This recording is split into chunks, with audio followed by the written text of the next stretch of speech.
भाग 2 महाभिनिष्क्रमण। गौतम बुद्ध संक्षिप्त परिचय। भाग 2 महाभिनिष्क्रमण। सिद्धार्थ का चौथा भ्रमण। राजकुमार सिद्धार्थ को सांसारिक आकर्षणों में बांधे रखने के महाराज शुद्धोधन के प्रयत्नों के बावजूद उसका हृदय बहुत बेचैन था।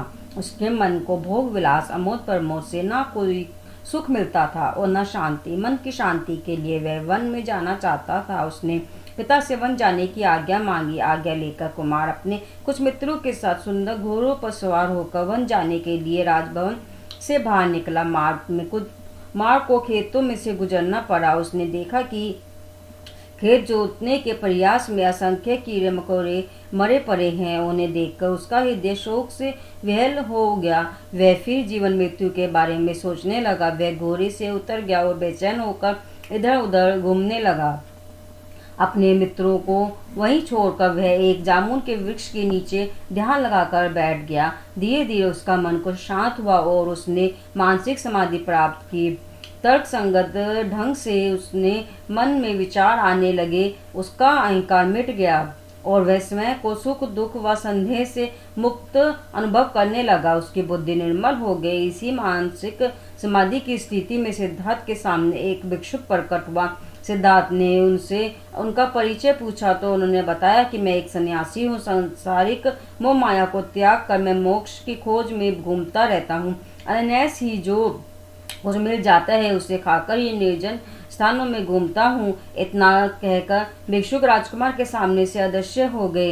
राजकुमार को बड़ा आश्चर्य हुआ और साथ ही प्रसन्नता भी। उसने अनुभव किया कि जैसे उसे धर्म को ज्ञान हो गया हो। उसने मन ही मन घर त्यागने का निश्चय कर लिया और वह अपने मित्रों के साथ राजभवन की ओर चल पड़ा। गृह त्याग। मार्ग में एक राजकन्या ने उन्हें देखा तो उनके सौंदर्य से प्रभावित हो वह बोल उठी कि आप जिस स्त्री के पति हैं वे अवश्य ही सुखी है।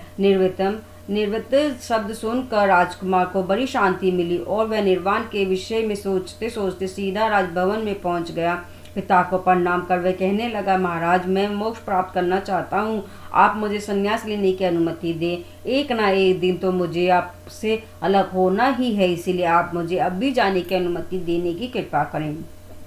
पुत्र के वचन सुनकर महाराज शुद्धोधन कांप उठे। पुत्र के वियोग की कल्पना से उनके हृदय फटने लगा। वे प्रेम विह्वल होकर बोले, हे पुत्र तुमने तो युवावस्था में अभी कदम रखा है। यह समय तुम्हारा संन्यास लेने का नहीं बल्कि सुख भोगने और गृहस्थ धर्म निभाने का है। संन्यास लेने का समय तो मेरा है। किंतु राजा की बातों का सिद्धार्थ पर कोई प्रभाव नहीं पड़ा। वह अपने हट पर अड़ा रहा और बोला, अच्छा महाराज यदि आप मेरी 4 बातों को पूरा कर दे तो मैं संन्यास नहीं लूँगा। मुझे कभी बुढ़ापा ना है, मैं कभी रोगग्रस्त ना हूँ और मेरी मृत्यु ना हो और मेरी धन संपत्ति सदैव बनी रहे। राजकुमार की ऐसी उटपटांग बातें सुनकर राजा उसे समझाते हुए बोले, तुम्हें ये कैसी बातें कर रहे हो? ऐसे संभव नहीं हो सकता। तुम घर से जाने का विचार त्याग दो। अपनी बातों से मेरा मन मत दुखाओ। किंतु राजकुमार पिता की कोई बात मानने को तैयार ना हुआ। उसका निश्चय अडिग था। वह बोला, पिता मृत्यु एक ना एक दिन अवश्य मुझे आपसे अलग कर देगी, तो क्यों ना धर्म पालन के लिए मैं अभी से आपसे अलग हो जाऊं।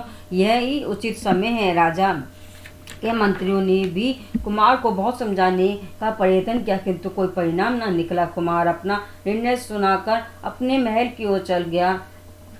महल में अनेक सुंदर स्त्रियों ने राजकुमार को मोहित करने का प्रयत्न किया किंतु वह अनासक्त भाव से निर्वाण प्राप्ति के लिए घर त्यागने की बात पर ही विचार करता रहा।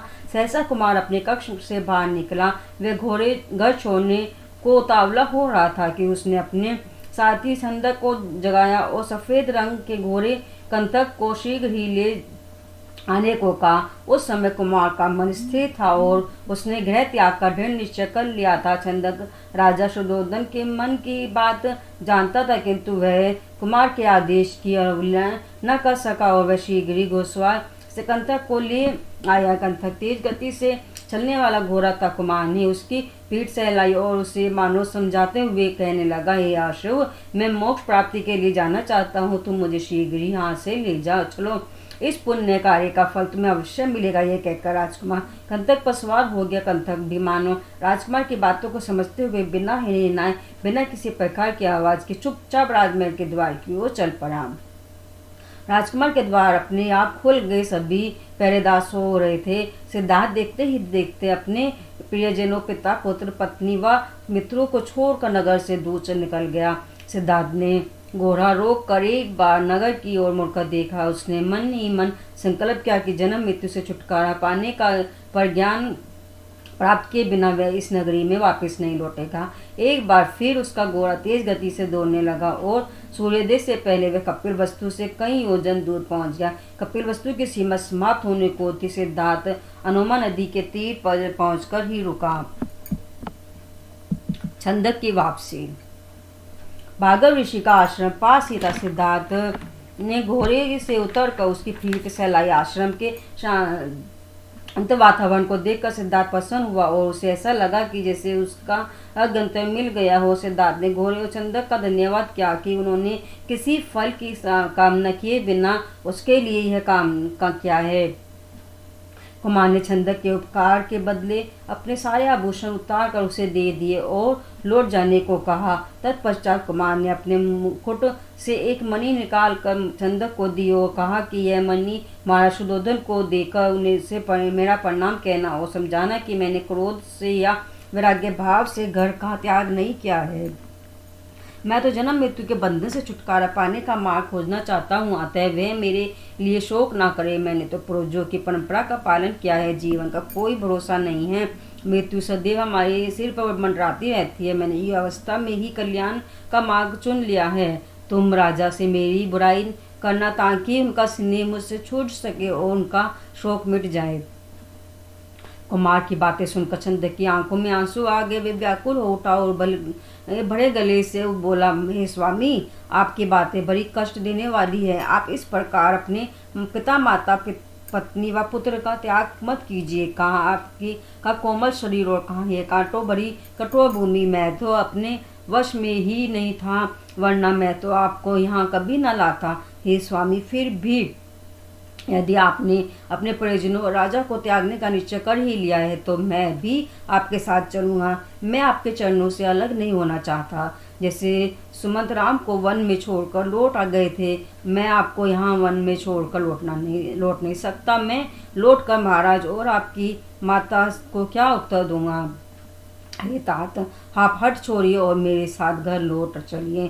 कुमार छंदक की बातों का बड़े धीरज से सुनता रहा। फिर उसे समझाते हुए बोला, छंदक, आज नहीं तो एक ना एक दिन अवश्य मृत्यु हमें अपने परिजनों से अलग कर देगी। बताओ, जिस माता ने मुझे कष्ट सहकर जन्म दिया, आज वह कहाँ है? इसलिए तुम दुखी मत हो, धैर्य रखो, नगर वापस लौट जाओ।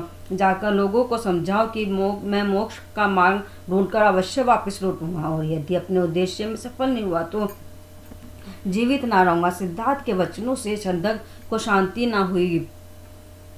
यहाँ तक कि कंदक की आंखों में भी आंसू बहने लगे। सिद्धार्थ ने कंदक का माथा सहलाया और उसे समझाया कि वह रोए नहीं। उसने एक अच्छा काम किया है और इसका फल उसे अवश्य मिलेगा। कुमार ने छंदक के हाथ से कृपाण ली। उसने अपना मुकुट उतार कर छंदक को दिया और केश काट डाले। सिद्धार्थ राजसी वस्त्र त्याग कर तपस्वी जैसे वस्त्र धारण करना चाहता था। अचानक वहां एक शिकारी प्रकट हुआ जिसने तपस्वी जैसे वस्त्र पहन रखे थे। सिद्धार्थ ने एक धनुषधारी शिकारी को तपस्वी वस्त्रों में देखकर उससे पूछा कि क्या वह अपने वस्त्र उनके साथ बदलना चाहेगा। शिकारी तुरंत तैयार हो गया और दोनों ने परस्पर वस्त्र बदल लिए। शिकारी वहां से चला गया। छंदक आश्चर्यचकित सब देखता रह गया। उसने तपस्वी वेश वाले सिद्धार्थ को प्रणाम किया और विदा लेकर चल दिया। राजकुमार अकेले आश्रम की ओर चल पड़ा। अपने स्वामी से अलग होकर छंदक फूट फूट कर रोने लगा और रोते रोते अचेत हो गया। चेतना लौटने पर वह कंथक से लिपट कर फिर रोने लगा। कंथक को भी ऐसी ही दशा थी। रोता बिलखता छंदक किसी तरह हिम्मत बटोरकर कपिलवस्तु की ओर बढ़ने लगा। सिद्धार्थ का आश्रम में प्रवेश। एक योगी के वेश में सिद्धार्थ ने आश्रम में प्रवेश किया तथा आश्रमवासी उसके आकर्षक रूप को देखकर मंत्रमुग्ध हो गए। सिद्धार्थ का तना हुआ तेजपूर्ण शरीर, चमकती आंखें और यौवन की पहुंचते देख वे आश्चर्यचकित रह गए। वे उसे बार बार देखते और एक दूसरे से पूछते कि कहीं स्वर्ग से कोई अश्वनी कुमार तो धरती पर नहीं उतर आया है, कहीं यह 8वां वसु तो नहीं है। सिद्धार्थ के आगमन का आश्रम ये पशु पक्षी पर भी अचानक आश्चर्यजनक प्रभाव पड़ा। वे भी कुमार को देखकर प्रसन्न हो उठे। जो भी आकाशीय वस्त्रधारी कुमार को देखता एकटक देखता ही रह जाता। आश्रमवासियों ने सिद्धार्थ का स्वागत किया और उनका कुशल क्षेम पूछा। सिद्धार्थ ने भी उनका अभिनंदन किया। प्रारंभिक परिचय हो जाने के बाद सिद्धार्थ ने आश्रम देखा और उसकी गतिविधियों के बारे में जानकारी प्राप्त की। उन्होंने आश्रम में रहने वाले से तपस्या के विभिन्न रूपों के बारे में बातचीत की। उन्होंने उनके लक्ष्य के बारे में पूछा। एक तपस्वी ने उन्हें बताया कि विभिन्न तपस्वी अलग अलग ढंग से स्वर्ग प्राप्ति के लिए साधना करते हैं। कुछ पक्षियों की तरह दाना चुगकर जीते हैं और कुछ मछलियों के साथ जल में रहते हैं। कुछ सांपों को की बाबी में वायु पर ही जिंदा रहते हैं। कुछ अग्नि में मंत्रोच्चारण के साथ आहुति देते हैं। इस प्रकार कठोर तप करके वे सुख प्राप्त करना चाहते हैं। सुख ही धर्म का मूल है। सिद्धार्थ को तपस्वी की बातों से शांति नहीं मिली। वे उसकी बातों पर गहराई से विचार करते हुए सोचने लगे कि इन तपस्वियों और आम आदमियों में क्या अंतर है। वे धरती पर सुख पाने के लिए कष्ट भोगते हैं, इस स्वर्ग में सुख पाने के लिए कष्ट भोग रहे हैं। सभी तो सुखी की प्राप्ति के लिए कष्ट भोग रहे हैं। वह सुख या फल जिसका रूप स्थायी नहीं है, उन्हें यह मार्ग उचित नहीं लगा। वह तो कुछ ऐसा करना चाहते थे जिससे जो फल मिले वह स्थायी। और सिद्धार्थ ने सोचा कि शरीर को कष्ट देना यदि धर्म है तो शरीर तो मन के अधीन है, इससे तो मन का दमन करना ठीक होगा। इस प्रकार विचार करते करते सिद्धार्थ ने आश्रम में कई दिन बिताए और वहाँ चल रही तप विधियों को अच्छी प्रकार जांचा परखा, किंतु सिद्धार्थ को संतोष नहीं हुआ और उन्होंने आश्रम छोड़ देने का निश्चय किया। सिद्धार्थ के आश्रम से चले जाने के बाद सुनकर सभी आश्रमवासियों ने घेर कर खड़े हो गए। सिद्धार्थ के तपस्वी तेजस्वी रूप, व्यवहार और विचारों से ने उन्हें इतना प्रभावित कर दिया था कि वे अब उनसे अलग नहीं होना चाहते थे। वे उनसे आश्रम न छोड़ने का अनुरोध करने लगे। एक वृद्ध तपस्वी बड़ी विनम्रता से बोले, हे तात, आपके आने से आश्रम बड़ा बड़ा सा लगता था। क्या आपने यहाँ कोई दुराचार या अपवित्रता देखी है जो आप यह आश्रम छोड़कर जाना चाहते हैं? यह चारों ओर पवित्र स्थान, तीर्थ स्थान है। आप यहाँ रहकर तपस्या कर सकते हैं। इससे आश्रमवासियों का भी उद्धार होगा। आप कृपा कर यह स्थान छोड़कर ना जाइए। वह साधु के स्नेहपूर्वक वचन सुनकर सिद्धार्थ ने आभार प्रकट करते हुए कहे, मुनिवर, आप लोगों से इतना स्नेह और आदर मुझे मिला है कि मुझे भी आप लोगों से बिछड़ने का दुख है, किंतु मेरा और आपका लक्ष्य भिन्न है। आपका धर्म स्वर्ग प्राप्ति के लिए है और मैं मोक्ष प्राप्त करना चाहता हूँ, इसीलिए मैं यहाँ से जा रहा हूँ। सिद्धार्थ के धीर गंभीर वचन सुनकर आश्रमवासियों को संतोष हुआ। एक तपस्वी ने उन्हें विंध्यकोष्ठ नामक स्थान में आर्य मुनि के आश्रम में जाने की सलाह दी। वे बोले, आर्य मुनि बड़े ज्ञानी हैं, उनसे तत्व ज्ञान सुनकर आपको शांति मिलेगी। उनके मार्ग पर चलकर आप अपना लक्ष्य प्राप्त कर सकते हैं। राजकुमार ने तपस्वी की बातों को ध्यान से सुना और फिर सबको प्रणाम करके आश्रम से निकल पड़े। छंदक का लौटना तथा राजमहल में शोक। सिद्धार्थ के आश्रम चले जाने के बाद शोक विहल छंदक आश्रमपति नियमों से कपिल वस्तु लौट चला। उसका एक एक कदम इतना भारी हो रहा था कि कपिल वस्तु तक के रास्ते को तय करना में उसे 8 दिन लग गए। ऐसी ही दशा गोरे कंदक की भी थी। कुमार से बिछड़ कर उसने दाना पानी छुआ तक न था। राजकुमार के बिना कपिल वस्तु वीरान हो गया था। चंदक ने कपिल वस्तु में प्रवेश किया तो लोग आंखों में आंसू लिए उससे एक ही सवाल कर रहे थे कि वह राजकुमार को कहाँ छोड़ आए हैं। कपिल वस्तु में वह दृश्य उपस्थित था जिसे प्राचीन काल में अयोध्या में हुआ था। सब सुमंत राम लक्ष्मण और सीता को वन में छोड़कर लौटे थे। छंदक रो रो कर सबको यही बता रहा था कि वह राजकुमार को नहीं छोड़ आया है, बल्कि कुमार उसे रोता बिलखता छोड़कर चले गए हैं।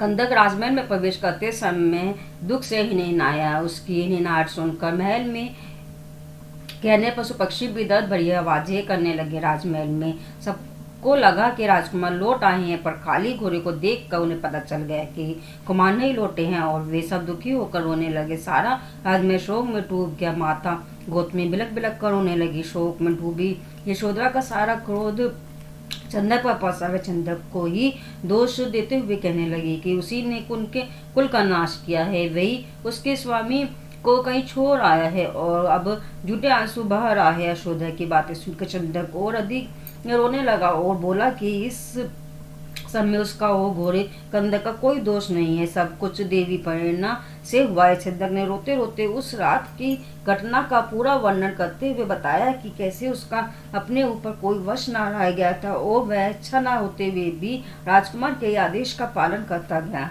कैसे राजमहल के द्वार स्वयं खुल गए, पहरेदार सो गए और कंदक भी बिना कोई धमनी किए तीव्र गति से चलता गया। कैसे शिकारी प्रकट हुआ और कुमार ने उससे काष्य वस्त्र धारण कर लिए। चंदक की ऐसी अनहोनी और आश्चर्यजनक बातें सुनकर माता गोमती, यशोदा और अन्य स्त्रियों का रो रो कर बुरा हाल हो गया। वे बार बार बेहोश होकर गिर जाती थी। यशोदा होश में आने पर स्वयं को ही दिखाती और कोसती की वही अभागनी है, तब भी उसके स्वामी उसे छोड़ गए हैं। उसका हृदय अवश्य ही पत्थर या लोहे का है, वह दुख से फटता क्यों नहीं है। इस प्रकार विलाप करती हुई वह मूर्छित होकर गिर पड़ी। उधर महाराज सुधोधन अपने पुत्र की वापसी के लिए यज्ञ आदि कर रहे थे। कुमार के घर वापस न लौटने तथा संन्यास ग्रहण करने का समाचार सुनकर वे विलाप करने लगे। हे पुत्र, तुमने ऐसा क्यों किया? राम के वियोग में राजा दशरथ ने प्राण त्याग दिए थे। मुझे भी मृत्यु क्यों नहीं आती? मुझे भी उसी स्थान पर ले चलो जहाँ मेरे पुत्र को छोड़कर आए हो। पुत्र के वियोग में व्याकुल महाराज रोते रोते मूर्छित होकर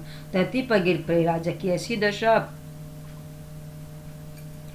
देखकर मंत्री व पुरोहित आदि उनका उपकार करके उन्हें धीरज बनाने लगे। उन्होंने महाराज को महिषी असित की भविष्यवाणी याद दिलाई कि राजकुमार को कोई भी सांसारिक सुख भोग या लालसा नहीं रोक सकती। फिर भी उन्होंने राजा को सलाह दी कि उन्हें राजकुमार को वापस लाने के लिए कोशिश करनी चाहिए। उन्हें महाराज से कुमार के पास जाने और उन्हें समझा बुझाकर लाने की आज्ञा मांगी। महाराज ने तुरंत आज्ञा दे दी और मंत्रीगण तथा राजपुरोहित कुमार की खोज में चल दिए।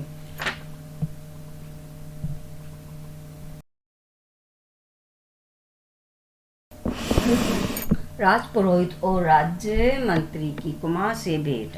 राज्य पुरोहित और मंत्रीगण शीघ्र ही कुमार को खोजते हुए चंदक द्वारा बताए गए भृगु ऋषि के आश्रम पहुंचे। उन्होंने राजसी वस्त्र उतार कर आम नागरिकों जैसे वस्त्र धारण किए और आश्रम में प्रवेश किया। उन्होंने ऋषि को प्रणाम किया और अपने आने का कारण बताया। भार्गव ऋषि ने उन्हें बताया कि कुमार उन्हें आश्रम में कुछ समय ठहर कर मोक्ष की खोज में अडाग मुनि के आश्रम चले गए हैं। राजपुरोहित और राजमंत्री भार्गव ऋषि से आज्ञा लेकर तुरंत ही अडाग मुनि के आश्रम की ओर चल दिए। मार्ग में ही उनकी भेंट राजकुमार से हो गई। वे एक वृक्ष के नीचे बैठे थे। यद्यपि लगता था कि उन्होंने कई दिनों से स्नान नहीं किया है, तथापि उनके मुख पर अद्भुत तेज था। उन्हें देखते ही पुरोहित और राजमंत्री रथ से उतरकर और परे और राजकुमार को मनाने उनके पास पहुंचे। कुमार ने उन्हें प्रणाम किया। उन्होंने भी कुमार का अभिवादन किया। वे कुमार के पास बैठकर उन्हें समझाने लगे। राजकुमार ने कुमार को महाराज का संदेश सुनाया कि महाराज असमय ही आपके संन्यास ग्रहण कर लेने से अत्यंत दुखी हैं। वे आपके वियोग की आग में जलकर तड़प रहे हैं। प्रत्येक कार्य का समय होता है। महाराज को आपके धर्म लक्ष्य का ज्ञान है। समय आने पर आप वन को चले जाइएगा। आप भी तो आप राजमहल लौटकर राजसी सुखों को भोग कीजिए। महाराज पर दया कीजिए, उन्हें शोक मुझसे मुक्त कीजिए। दया ही सभी धर्मों का मूल है। राजपुरोहित ने आगे का धर्म पालन के लिए वन में जाना आवश्यक नहीं है। उनके अनेक राजाओं ने सभी सुखों का भोग करते हुए भी मोक्ष को प्राप्त किया है। ध्रुव के भाई राजा बलि और राजा ब्रजभान तथा राजा जनक ने राजधर्म का पालन करते हुए मोक्ष को प्राप्त किया है। कुमार, आप भी राज्य सुख और ज्ञान के सुख दोनों को एक साथ भोगे। महाराज आपका राज तिलक करेंगे। आपको राज्य का उत्तराधिकारी तो सौंप कर वन को जाना चाहते हैं। आप अपने पिता की इच्छा पूरी कीजिए। पिता की आज्ञा का पालन करना पुत्र का धर्म होता है। आप भी भृगु पुत्र परशुराम, गंगा पुत्र विष्णु तथा दशरथ पुत्र राम की तरह अपने पिता की आज्ञा का पालन कीजिए। हे कुमार, आपकी माता गोमती, पत्नी यशोधरा और मासु पुत्र राहुल सभी का जीवन आपके बिना सोना हो गया है। आप उन्हें स्नेह और ममता के अधिकार से वंचित न कीजिए। राजमहल के सभी लोग आपके वियोग में डूब गए हैं। आप राजमहल लौटकर सभी को शोक से मुक्त कीजिए। राजपुरोहित से पिता के संदेश को सुनकर सिद्धार्थ ने कहा, मैं धर्म की खोज में वन में आया हूँ और अब अपना लक्ष्य प्राप्त करे बिना घर नहीं लौट सकता। मैं जानता हूँ कि महाराज मुझसे कितना प्रेम करते हैं, किंतु एक न एक दिन तो उनसे वियोग अवश्य होना ही था। इसमें दुखी होने की कोई बात नहीं है। आप सब जानते हैं कि बुढ़ापे, रोग व मृत्यु के भय से ही मैंने अपने परिजनों को छोड़ा है। मैं निर्वाण प्राप्त करना चाहता हूँ और उसके लिए समय विशेष की प्रतीक्षा करने का क्या लाभ। आप कृपया पिताजी को धैर्य बंधाइए और कहिए कि वे शोक ना करें। मुझे राज्य की कोई लालसा नहीं है। राजमंत्री ने फिर सिद्धार्थ को समझाने का प्रयास किया। वे बोले, कुमार पिता के प्रति भी अपना कुछ कर्तव्य है। वेद पिता को कष्ट देकर धर्म का पालन करना उचित नहीं है। आप प्रस्तुत सुखों को छोड़कर किसी अप्रस्तुत लक्ष्य की प्राप्ति के लिए घर त्याग कर चले आए, जो सर्वथा अनुचित है। शास्त्रों ने भी मोक्ष की प्राप्ति का मार्ग बताया है, आप उसका अनुसरण करें। शास्त्र कहते हैं कि संतान उत्पन्न करके मनुष्य पितृ ऋण से, वेदों का अध्ययन करके ऋषि ऋण से और यज्ञ करके देव ऋण से मुक्त होता है और यही मोक्ष आते हैं। आप शास्त्र अनुसार आचरण कीजिए और घर से लौटकर पिता के शोक को दूर कीजिए। आपसे पहले भी राम शाल्य देश के राजा ध्रुव और अम्बरीश वन को से लौट आए थे। राजमंत्री की बातें सुनकर भी सिद्धार्थ अपने निश्चय से न डिगे। वे बोले कि आप दूसरे राजाओं के उदाहरण देकर मुझे अपनी प्रतिज्ञा से नहीं डिगा सकते। मैं दूसरे के नहीं, अपने अनुभव पर विश्वास करता हूँ।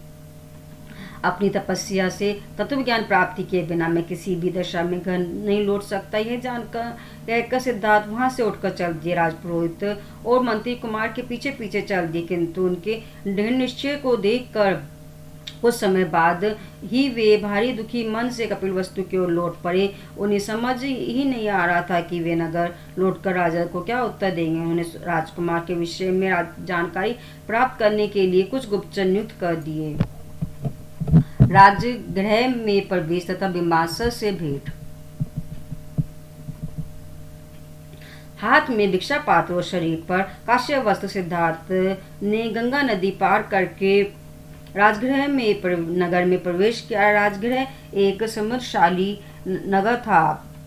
नगर में जो भी सिद्धार्थ के मुखमंडल की आभा पर दृष्टिपात करता मंत्रमुग्ध हो दिखता ही रह जाता था। सिद्धार्थ के तेज और गंभीर से प्रभावित होकर लोग उनके पीछे पीछे चलने लगे। कोई उन्हें प्रणाम करता, कोई अभिवादन तो कोई पूजा करने लगता। लोग ठगे से उनके पीछे चलते जा रहे थे कि मगध के राजा बिम्बासर अपने महल में खड़े यह दृश्य देखकर अचंभित हो थे। उन्होंने इसका कारण पता लगाया तो सेवक ने बताया कि वे भिक्षुक शाक्य राजकुमार सिद्धार्थ है, जिसके बारे में ब्राह्मणों ने भविष्यवाणी की थी कि वह या तो चक्रवर्ती सम्राट होगा या परम ज्ञान को प्राप्त करेगा। राजा बिम्बासर ने अपने सेवकों से कहा कि वे पता लगाएं कि सिद्धार्थ कहाँ जा रहा है। राजमहल से निकलकर राजा के सेवक सिद्धार्थ के पीछे पीछे चलने लगे। उन्होंने देखा कि भिक्षुक सिद्धार्थ द्वार भिक्षा मांग रहे हैं और उन्हें जो कुछ भी कोई देता है उसे स्वीकार कर लेते हैं। भिक्षा लेकर वे पांडव पर्वत पर गए और वहां बैठकर उन्होंने भोजन किया। सेवकों ने यह सारी सूचना राजा बिम्बासर को पहुंचा दी। बिम्बासर अपने कुछ सेवकों को लेकर स्वयं सिद्धार्थ से मिलने चल पड़े। राजा बिम्बासर ने सिद्धार्थ के निकट पहुंचकर उनका अभिवादन करते हुए कुशल क्षेम पूछी। एक कुमार ने भी राजा का अभिवादन किया और पास ही एक शिला पर बैठने के लिए स्थान दिया। दोनों में बातचीत होने लगी। राजा बिम्बासर बोले, हे कुमार, आप युवा अवस्था में ही सभी सुखों को त्याग कर काश्य वस्त्र धारण कर क्यों इस प्रकार भिक्षा मांगते घूम रहे हैं? आप सूर्यवंशी हैं। आपके और हमारे वंश में मैत्रीपूर्ण संबंध है। आप अपने वंश की परंपरा के अनुसार प्रजा का पालन करने के स्थान पर हाथ क्यों फैला रहे हैं? यदि आप राज्य प्राप्त करना चाहते हैं तो मैं और मेरी सेना आपकी सहायता के लिए तैयार है। आप मुझसे मैत्री कर लीजिए और राज्य जीतकर उसका सुख भोगिए। हमें समय के अनुसार ही आचरण करना चाहिए। अभी आपकी अवस्था विश्व को भोगने की, गृह त्याग का संन्यास ग्रहण करने की नहीं। आप अपनी शक्ति व्यर्थ न कीजिए। धर्म अथवा काम का सेवन करके अपने धर्म का पालन कीजिए। आपको इस रूप में देखकर मुझे कष्ट हो रहा है, ऐसे में स्नेहवश होकर ही कह रहा हूँ। मगधराज बिम्बासर ने इस प्रकार सिद्धार्थ को बहुत प्रकार से समझाया, पर उन्हें तनिक भी प्रभाव नहीं हुआ। सिद्धार्थ शांतिपूर्वक बिम्बासर की बातें सुनते रहे और अपने निश्चय पर अडिग रहते हुए बोले, हे राजन, मैं समझ रहा हूँ कि आपने ये सारी बातें एक सच्चा मित्र होने के नाते कही है। एक राजा सच्चा मित्र अपने निधन मित्र की अवश्य सहायता करता है, किंतु राजन मैंने तो मोक्ष की प्राप्ति के लिए घर का त्याग किया। जन्म मरण रोग बुढ़ापा इन सबके भय से मुक्ति पाने के लिए मैंने काम और विषयों को त्यागा है। काम के भोग से मनुष्य को कभी संतोष नहीं होता। काम तो मनुष्य को मोह जाल में फंसाता है और ज्ञान का नाश कर देता है। संगीत के मोहवश हिरण जान दे देता है, पतंगे के रूप में के मोहवश जल जाते हैं, मांस के मोहवश मछलियां प्राण दे देती है। मोह और काम का परिणाम सदा मुसीबत ही होता है, इससे दूर रहना ही अच्छा है। आप ही बताइए कि माता को सभी दिव्यत जीत लेने और इंद्र का आधार आसन प्राप्त कर लेने के बाद भी क्या संतोष और शांति मिली? सब कुछ जानते समझते हुए भी विषय रूपी विष और कौन ग्रहण करना चाहेगा? राजा हो या दास, सभी को एक जोड़ा वस्त्र या सोने के लिए स्थान चाहिए। शेष भोग विलास या सुख साधन तो दिखावा मात्र है। मेरे लिए राजा और दास में कोई अंतर नहीं। यदि मनुष्य के मन में संतोष है तो उसके लिए सारे सांसारिक सुख वैभव व्यर्थ हैं। सिद्धार्थ आगे कहने लगे, हे राजन, मैं किसी फल इच्छा कामना या क्रोध के कारण घर से नहीं निकला हूँ। मुझे किसी राज्य की कामना नहीं है, चाहे वह स्वर्ग का राज्य ही क्यों ना हो। मैं तो शांति की खोज में निकला हूँ। मैंने तो मनुष्य के कल्याण के मार्ग ढूंढने निकला हूँ, इसीलिए मैं आपकी बात नहीं मान पा रहा हूँ। हे राजन, धर्म अर्थ वह काम का सेवन करना परम धर्म नहीं है। परम पद प्राप्त करने का अर्थ है रोग बुढ़ापा जन्म मृत्यु और सभी व्याधियों से मुक्ति पाना। इसीलिए अब मैं किसी भी बातों में नहीं आ सकता। मैंने अपना मार्ग चुन लिया है। यदि मेरे वचन आपको कटु लगते हैं तो मैं क्षमा प्रार्थी हूँ। मैं अडग मुनि से मिलने जा रहा हूँ। आपका कल्याण हो।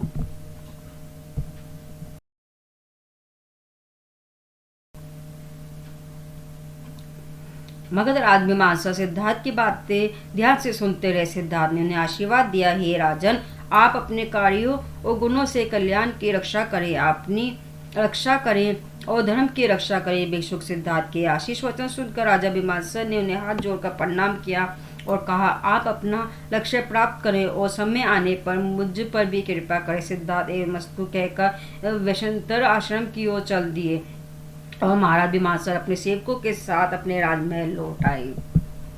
यह था बुद्ध संक्षिप्त बुद्ध चरित्र भाग 2, महाभिनिष्क्रमण। गौतम बुद्ध की जय।